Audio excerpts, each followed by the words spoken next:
What's up, guys? Welcome back to a brand new Rebooted Royale video with me, Broccoli. Today we are going to be reviewing Rebooted Royale so far and my personal thoughts on it and how well I think it has gone through. And so, yeah, make sure to drop a like, subscribe if you want to, and turn on notifications on so you get the latest updates from this channel. And join my Discord if you haven't already, because that's where you can get the latest news about Rebooted Royale. So let's just get into it. Okay, so first of all, I'm going to just say that Rebooted Royale, I think, was a success. I've been getting questions from a lot of people, like, how'd you make this, and like, where everything is, and that just gives me the conclusion that this map is pretty unique, because it has new things that people haven't tried out yet, and there's all sorts of stuff. And so the first thing I'm proud of is the loot pool. I think it's pretty solid. I think I overdid it with the heals, because I feel like there's a lot more heals than there should be, but I don't know, I guess I just kind of got cocky and like went overdid it with the heals. But with the weapons, I think they're pretty nice. You have your standard AR, pump shotgun, machine pistol, and silenced SMG.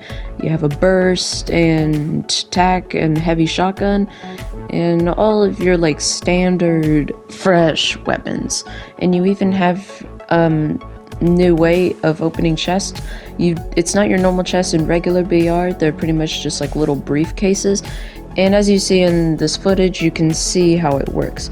You just press whatever option you use to open the chest, and then you get your loot out from it. This is taking up quite a bit of memory, so we might change it in Season 2 of Rebooted Royale of how it works, but for right now, it's just gonna stay as it is. And so with the map, really, I have nothing bad to say about it. I think it's really cool, even though it's pretty similar to Elements Royale and pretty much Chapter 3 map in general. I still really like it. I think it was pretty well done from my standards. I know it really doesn't come close to other BRs, like Duke Creates Fortlight or Ben Dominator or Hunter Fella or any of those maps, though I do think the mountains and like the uniqueness and all that, it is a big step from Elements Royale. And so I feel like my least favorite biome was probably the snowy biome, just only because like there's really nothing there, and the mountains, they don't have a lot of loot, and really Frantic Fort is the only landmark on the map that I think is actually good. Not out of all of them, but really in the snow biome, it's the only main thing that people are going to, and not necessarily the mountains, which I can understand. The mountains, they're just there to be there. And so then what we're gonna talk about right now is that the whole desert biome is I think it's pretty good. I do like the Crossing Canyon, and I think it's pretty good. I didn't really expect it to be the best landmark, but I've heard from some people that it is the best, or is one of the best landmarks on the map. And I don't really know why. There's only 3 chests. I guess it's just because there's high ground and it's near the circle. We did move some llamas around, so that might be why. But yeah, people like it. Western Rails, it's not too bad. I mean, I do think there's some pretty good loot over there. But it's just sitting there, and really, kind of like the snow biome, there's really nothing there. I mean, you have some hills, but they don't have any loot at all. I do think the desert biome is better than the snow biome. And so now we go into the jungle biome. That it includes Mellow Market, Volcanic Valley, and Ancient Aspects. Ancient Aspects, I don't know if it deserves to be a POI, because it's just one big building with 2 smaller buildings that are the exact same thing, with only 1 chest in it. And honestly, Ancient Aspects, I think it just deserves to be a POI, just only because it's 3 buildings, and there's a pretty good number of chests besides the small buildings. And I feel like if I made it a landmark, we'd have more landmarks than POIs, and POIs are the big things, so we want more big things than the little things. And so now what's happening is you also have Volcanic Valley. Before I made that Landmark, it was actually a mountain and it went so bad. Like, all of the terrain was messed up and you really couldn't get up on the mountain because it was all like wacky and stuff. And it didn't really align with the builds and it just didn't look good on the map, so I decided to delete it and make a volcano. And I feel like the fog around it gives it really good vibes, and by vibes I mean like it's really chill and it makes it look kind of beautiful. And so now, Mellow Market, I think it's probably the best POI that we have so far. Yeah, because the two buildings are good. Market is good because it has the slurp barrels and stuff, and there's pretty decent loot over there. And there's a decent amount of materials. And now what you have is just like the regular grassy biome. People, as I've been hearing, they love Whispering Woodland, and that's probably because it's in the circle. There's a llama and there's a lot of good loot over there, and I don't really blame them. I mean, anything that's in the circle has a llama is gonna probably get the top-notch spot. And it's also a pretty open POI with like some mountains behind it, not necessarily mountains but like hills, and this is really cool. I mean, I didn't really expect it to be so much unique though, because it's pretty much like Weeping Woods or like Lonely Lodge, but oh well, people like it, and that's all that matters. Finally, we go on to like construction content in the expedition and the dome. And so, construction conduct I think is also really nice POI. It's pretty much your average city, kind of like Chaotic County and Crazy County in Elemental Royale, and it's pretty good. Yeah, so it's pretty much just your average town slash city. It's the biggest POI on the map right now, and I think it's really good. There's a lot of loot there, and it's pretty easy to get mats over there. And yeah, I don't really have nothing much to say about it. Just like every POI, it's good. The main problem with it though is that it's on the outer, like on the corner of the map, on the northeast part of the map, and I mean, it really doesn't, like, it's not in the circle, but I think it's okay. Now we go move on to the dome. The dome doesn't have any loot. The reason why I think people like this so much is because it's good for mobility.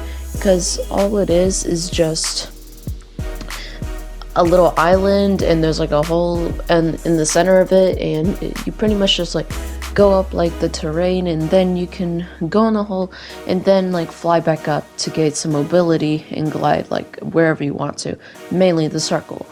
And this helps you escape the storm and maybe some other fights. And the dome is really nice, and some other people like it too. And yeah, the expedition I do think is also pretty nice.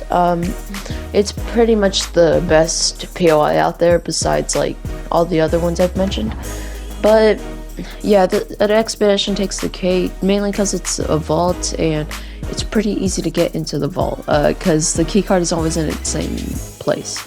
Though I did make the button invisible, so that will make it kind of harder for the people to find the keycard, but I think it's pretty much well deserved to be invisible, just only because the vault, it was too easy to get to. You always knew the button was, it was visible, and like it was just a mess. And we did change up the vault a little bit. Now there's supply crates, and there's still slurp barrels, and the mythic scar. So I think the vault might be a little bit overpowered. We may have to nerf it next season or within the next few updates.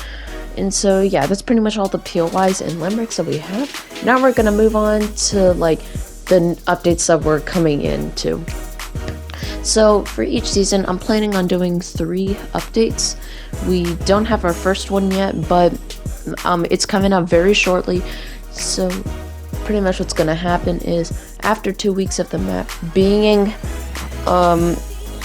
itself, we are then going to be getting an update. So every 2 weeks there's gonna be an update. So that gives you 2 weeks to actually enjoy the update. And so our first update, it's gonna most likely be like the expedition is playing something. They found life like a life energy source in the 0 point that's beneath the island. Like I said, every island has a 0 point. I will make a storyline later. I will make a storyline video later. Sorry. And so, yeah, so they're pretty much going to be making this machine so they can dig into the island and pretty much just grab the 0 point and get whatever's inside it, because they're gonna like see what it is, meet it if it's a person, and yeah, they're gonna try to make friends with it, but if it doesn't play nice, they'll probably have an all-out war. And so then now what's happening is, so yeah, that's pretty much going to be the update. They're going to start making the machine. Like, it won't be ready yet, but we will have something new in there. I won't explain it right now, but this will be good for mobility, and yeah, that's all I'm going to say. So, and then we'll have the next 2 updates after. Personally, I'm done with all of them except for the 3rd one. Stopped to do that, but as of right now, the 2nd update I think is the best one, just cause it gives the expedition a little more like excitement or like chaos, and I don't really know how to say it, but it keeps everyone busy from getting to the vault. So yeah, and yeah, so for bugs, there's really only 2 that I know of.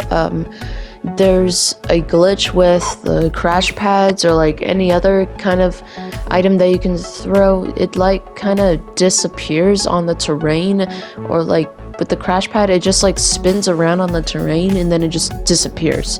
And so what you can do to fix that, I mean, it's really not how you use crash pads, but you have to press your jump button, and then when you're in the air, you have to press jump button again, and it'll make the crash pad work. And honestly, I guess that's okay, but really you can just throw it and it'll go down. I don't know why it does that. I really shouldn't have added the crash pads in, but I thought it would add a little more like mobility and entertainment to the game. It only works on inside buildings or on the road in construction conduct, or really on any piece of terrain that's not like on the floor. And our next bug is that there is a glitch, and I think this might get fixed in season, I don't know, probably take time, but there's a glitch where you can't build on the 2nd or 3rd floor, and that's my fault because I forgot to I didn't realize that if you have build as a prop on like Origin Center or Origin Edge, it's not gonna let you place your builds on it because it won't align with the builds. And even if you try to align it with the build while it's on, you can't really build, it still won't let you. And so I'll probably have to fix that next season, and I think it will be fixed next season. I don't know, me, Ratchet Man, and a few other people maybe, we're still working on it. And yeah, that's our dev team. And so yeah, we're still working on it. We'll get it fixed shortly if possible. And so yeah, and so for a conclusion of the BR, I think Rebooted Royale is a success. I think it's pretty good from Elemental Royale. It's definitely an improvement though, and I do really like it. I hope all of you will. I'm sorry for not doing live streams lately. It's just because I haven't been feeling well, and if you can tell from my voice, I have the energy to play, I just don't have the energy to like do a live stream for like 2 hours. So I'll just try to keep up as soon as I can. But anyways guys, thank you for watching through the full video if you have, and again, leave a like, that's always appreciated. Subscribe, turn notifications on so you get the latest updates. Join my Discord, the link will be in the description down below, and I'll see you guys next time. Peace out and have a good day.